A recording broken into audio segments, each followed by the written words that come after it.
Hi guys, I know I said I wasn't going to do another video until I came back from visiting the East Coast, but that just seems like a long time to go, seeing how we may not be going until like July.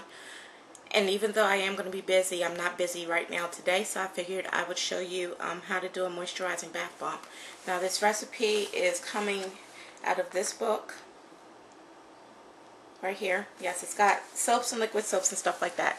And this is supposed to be a tropical tang, but I'm going to make it like a orange fizz type deal with some other notes to it. Now the recipe for this is 4 ounces of baking soda, 4 ounces of Dead Sea salt, 1 teaspoon of orris root powder, 1 heaping teaspoon of laundry starch, a half a teaspoon of rose hip granules, 3 tablespoons Moni de Tahiti, 10 drops rose essential oil, 10 drops bergamot essential oil, 10 drops lavender essential oil, and 3 drops basil.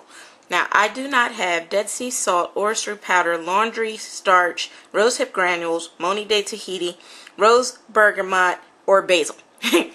That's a lot of stuff to be missing, but good news is that the book says that I can pretty much substitute whatever I want, and you know, whatever bath bomb I get is whatever bath bomb I get. Now, the difference between a moisturizing bath bomb and a normal bath bomb is that these bath bombs do not fizz because of the oil content. They just give you a nice, relaxing, soothing, fragrant oil bath that moisturizes your skin. So, I'm going to be substituting the Dead Sea salt with some citric acid right here. And I'm going to be substituting the orris root powder with benzoin, and that is because they both do the same thing. They both anchor fragrance, and that is all this really needs to do, is anchor the fragrance in, to keep the fragrances in. I don't have laundry starch, and you know, it's powdered laundry starch that they're talking about, so you can pretty much go to the, you know, the store and find powdered laundry starch, but instead I'm going to use cornstarch because I think it's going to do the same thing. Right there. Okay, I do have baking powder. I don't have rose hip granules, so I'm going to use paprika, and that's because natural paprika gives a peach color, and that's what this is supposed to look like. Now, as for the Moni de Tahiti, I don't have any of that either, and so I have already measured out in this bowl here. This side right here is, let me get it right.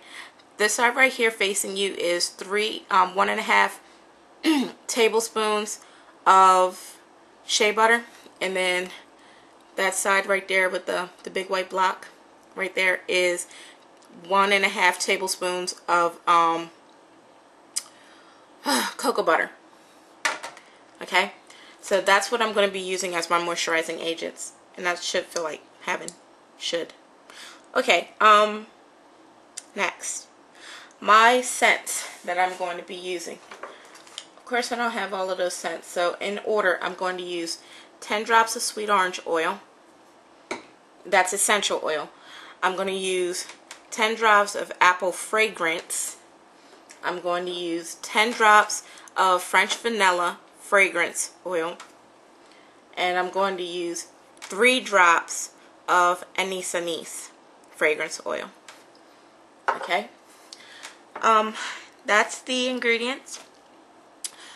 And the next video I'm going to show you is me melting down the, well, measuring out the powders. I guess we can start doing that right now. So let's get to measuring. So I have my spoons ready and everything, but I need to weigh out 4 ounces of baking powder. Baking soda, not baking powder, baking soda. So, to scale here. I'm going to put this bowl on here. Turn that off. 4 ounces I need of baking soda.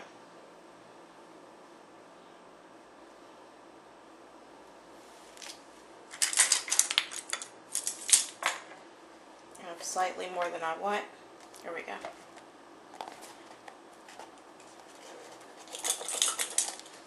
Okay. So that says 4 ounces on the scale here. And I'm going to need 4 ounces of citric acid, but this entire container is 4 ounces, so I'm just going to dump that in there.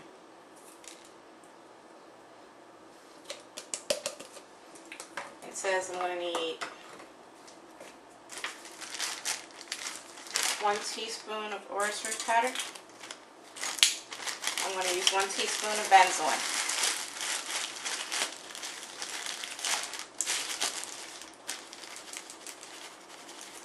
I'm going to level that off. You don't want a heaping teaspoon of benzoin powder. Okay, and 1 heaping teaspoon of cornstarch.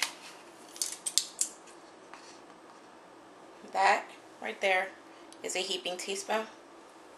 Let's go in the bowl.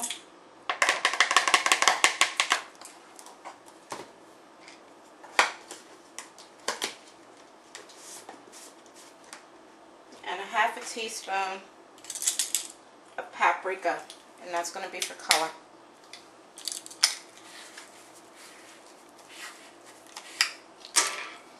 So you know that there are natural ingredients in your spice cabinet that will add color. Like turmeric will turn your potions or your formulas a yellow color.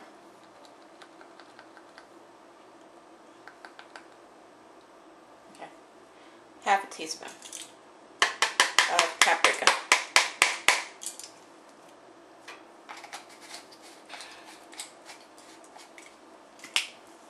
Okay. Now it says mix thoroughly, so I'm going to stir these around. And I'm done with this, so me and the scale of 3. That up out of the way. I'll show you here. Mix this around inside the bowl. You do want to mash out any big bumps that you might have from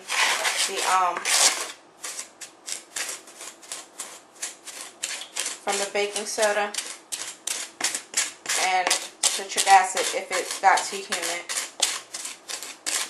and the benzoin powder if you're substituting, or the orris root because that'll clump too. Now for mold, I don't have the cute little heart shape, so I figured I would use my little turtles. My turtle mold here, right here. My turtles and frogs. And have little turtle and frog molds of Moisturizing Bath Bombs. And I think they're small enough. This should make 8 bombs, but because I'm using a smaller one, it's probably going to make a little bit more. And so I'm going to find another mold to use. Alright, so it's 8 minutes in and you're watching me mix this up. I'm going to mix this up a little bit longer. And the next part you'll see is this already melted and us putting it together. Alright, later guys.